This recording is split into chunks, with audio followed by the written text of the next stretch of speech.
हंसी 3 तरह की होती है। पहली, जब हम दूसरों पर हंसते हैं, यह हंसी सबसे नीचे दर्जे की होती है। दूसरी हंसी, जब हम खुद पर हंसते हैं, यह हंसी ऊंचे दर्जे की होती है। तीसरी, अंतिम और उच्चतम हंसी वो होती है जब हम पूरी स्थिति पर हंसते हैं। पूरी स्थिति यानी अच्छी हो, बुरी हो, बेतुकी हो, जैसी भी हो, सब मंजूर है, पूरी समग्रता के साथ मंजूर है। ऐसी मंजूरी के साथ जब हम हंसते हैं तो वही होती है ब्रह्मांडीय हंसी। प्राचीन चीन में 3 बूढ़े भिक्षु रहते थे। उनका नाम किसी को नहीं पता, क्योंकि उन्होंने अपना नाम कभी किसी को बताया ही नहीं। कोई उन्हें नाम से नहीं जानता था। वो जाने जाते थे 3 हंसने वाले भिक्षुओं के नाम से। वो भिक्षु थे, पर ना तो कभी उन्होंने कोई शिक्षा दी, ना उपदेश दिए, ना किसी बात का जवाब दिया। वो केवल और केवल एक ही काम करते थे, वो सिर्फ और सिर्फ हंसते थे। वो तीनों एक साथ यात्रा करते, एक गांव में प्रवेश करते और चौराहे के बीचों बीच खड़े होकर हंसते। वो पूरी समग्रता के साथ हंसते। वो ऐसे हंसते मानो हंसना ही उनकी साधना हो, हंसना ही उनका तप हो, उनके प्राण हो। वहां मौजूद हर कोई उनकी हंसी की तरफ खिंचा चला आता और धीरे धीरे वहां एक भीड़ जमा हो जाती, और उस भीड़ में कोई भी व्यक्ति ऐसा न होता जो उनके साथ हंस न रहा होता। जब पूरे गांव में हंसी की लहर दौड़ जाती तो उसी क्षण वे दूसरे गांव के लिए निकल जाते। उनकी प्रार्थनाएं, उनके उपदेश, उनकी शिक्षाएं केवल और केवल हंसी ही थे। उनको हंसता देख लोग अपने सारे दुख दर्द भूल जाते और उनके साथ हंसने लगते। उनके जैसा आध्यात्मिक गुरु न तो चीन में पहले कभी था, न कभी हुआ। वो धीरे धीरे चीन में प्रसिद्ध होने लगे।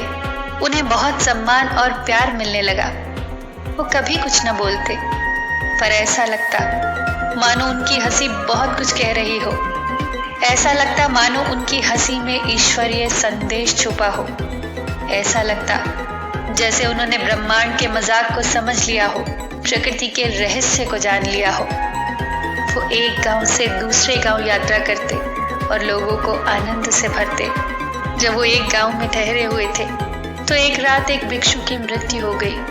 पूरे गांव को ये उम्मीद थी कि वो 2 भिक्षु आज जरूर रोएंगे। लोग दूर दूर से इकट्ठा होने लगे इस नाटकीय घटना का गवाह बनने के लिए कि कैसे वो 2 भिक्षु आज रोएंगे। ये घटना स्मरणीय होगी, क्योंकि आज तक उन्होंने तीनों को केवल हंसते हुए देखा था। पर सारा गांव ये देखकर आश्चर्यचकित हो गया कि वो दोनों भिक्षु मृत भिक्षु के सामने खड़े होकर और भी जोर जोर से हंस रहे थे। वो हंसते हंसते लोटपोट हो रहे थे। गांव के लोगों ने समझाया कि उन्हें आज हंसना नहीं चाहिए, उन्हें तो शोक मनाना चाहिए।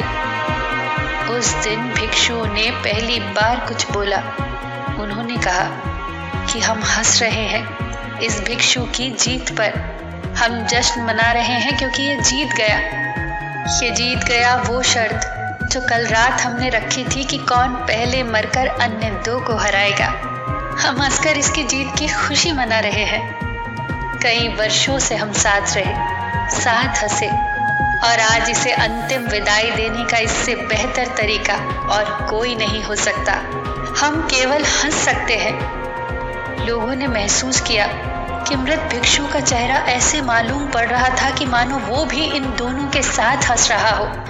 चीन में मृत व्यक्ति को धोने और उनके कपड़े बदलने की परंपरा थी, पर मृत व्यक्ति ने अपने साथियों से ऐसा ना करने को कहा। उसने कहा, मेरे शरीर को ना तो धोना, ना ही मेरे कपड़े बदलना, क्योंकि मैं कभी अशुद्ध हुआ ही नहीं। हंसी की फुहारें मुझ पर इतनी बरसी कि अशुद्धता रही ही नहीं। दुनिया की किसी भी गंदगी को मैंने हंसी के जरिए अपने पास तक फटकने नहीं दिया। मृत भिक्षु को उन्हीं कपड़ों के साथ चिता पर रख दिया गया, और जैसे ही आग लगी तो उसके कपड़े चटकने लगे।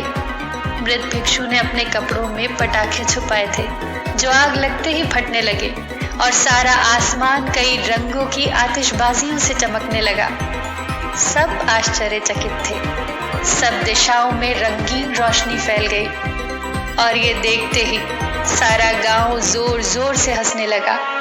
वो भिक्षु जाते जाते भी पूरे गांव को एक बार फिर से हंसा गया।